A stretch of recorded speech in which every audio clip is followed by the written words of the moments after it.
All right, so now that our toilet is removed, we just have our flange here. We can go ahead and get our floor laid. So let's go ahead and get these first two pieces put in here. We're gonna have one flowing floor throughout. So we're gonna have to actually attach this here and then we'll just run it along the side. So let's get going here. Now for this, removing this door, probably gonna be the easiest thing just so we can get that bottom piece in. So we'll go ahead and remove that real quick. It won't take us long. It's pretty easy to put back on too.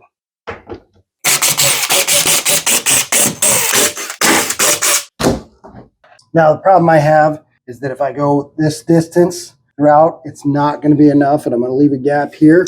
So I actually need to remeasure this and probably cut that 7/8. 7/8 here and then 1 1/4 here. That should be fine. That's my 1 1/4 mark. So cut that out. And here we have our 7/8 mark right there.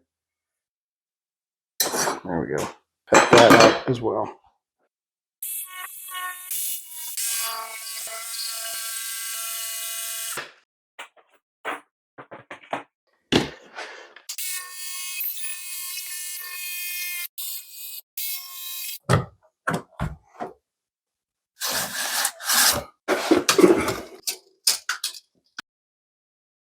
So I've just got a piece of scrap here. I'm going to do 11 1/4. And I need 5 1/4. So I'm not worried about it because I'm going to cut that off.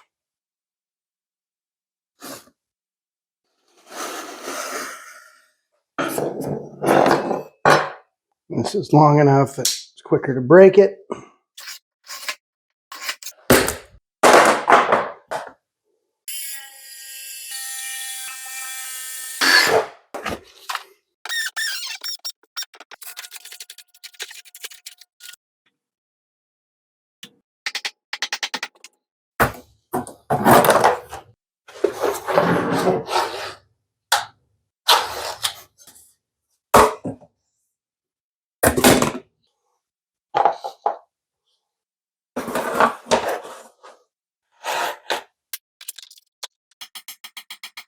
So now we're going to cut the flange out, and the easiest way to do that, take a piece of cardboard, cut it out of something that's bigger than the flange. Leave your bolts in there. Put it on your 2 bolts like this. Take your knife. I've done this a few different ways, but I've learned this technique over the years, and this seems to work really well. You can push it down, hopefully it makes an indentation. That works. Or cut around it. Cut out all that excess cardboard. And there you go. You got a template. Pull this off. Take that and cut our flange using this. I'm going to cut this piece, fit it, and then I can set that one. Adjust my starter piece to fit that. I'm going to measure here about 2 inches. Whereas if I cut my starter piece first, then I came back and cut this, I'm trying to make sure this is exactly where I need it to be. This way, if I'm a little bit one way or the other, it's not a big deal. Put this around and then I cut my starter piece. So I'm going to mark the center here, the longest point on this from the wall.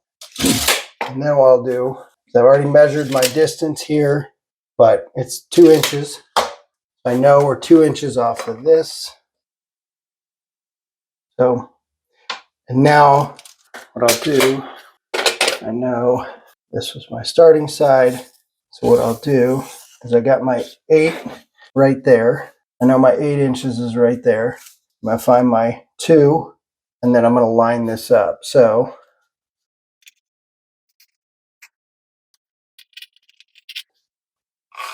that should fit.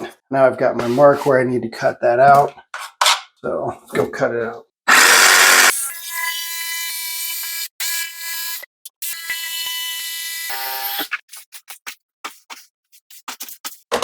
Now I can take my piece here, make any adjustments I need to make here. Tighten a couple spots right here, a little tight right there, and right there. I can make my adjustments. Just put it around the flange. That way, in the event some water leaks out here, it doesn't run into the subfloor. This is a concrete subfloor. I'm just laying this on concrete, so really not that worried about that. So I probably won't do it this time. but normally I probably would if it were just a regular wood subfloor or plywood subfloor. Now we'll come over here, cut our starter back to the size we need it to be. And again, that's why I set this first, and I'm not trying to, that way if I'm off, it's not a big deal. I can just adjust either direction. If I put the starter in first and then I set this piece, I'm more likely to be off on the flange, a location of the flange. So I just think it's easier to do this way first. Now, lift this up, pull it out, and set our starter piece. And then if we need to, we can adjust that down, whatever we need to do.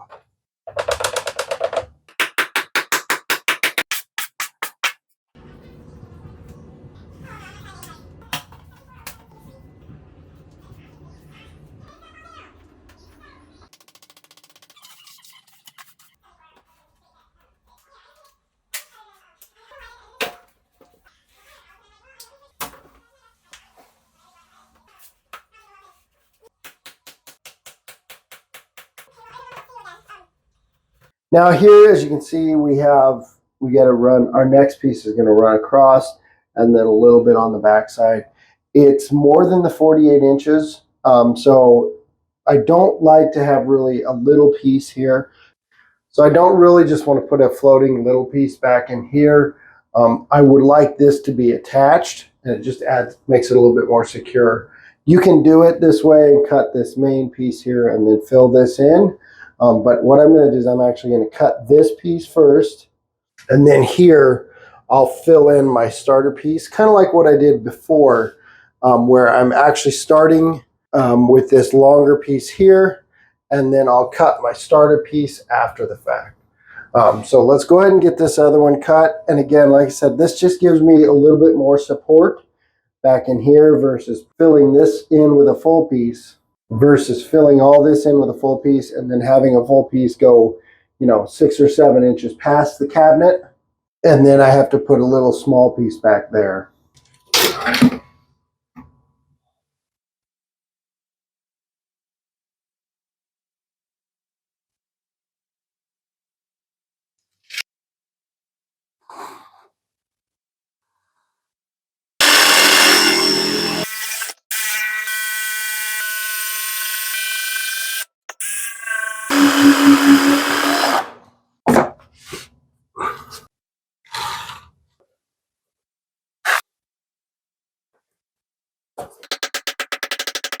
Now we're just going to put in our final piece here. And it is a little bit of an angle. I'm going to have to measure here, and then I'll measure all the way back. But I'm going to start with a full piece here. That way I'm covering this joint, and then we'll fill that in the back.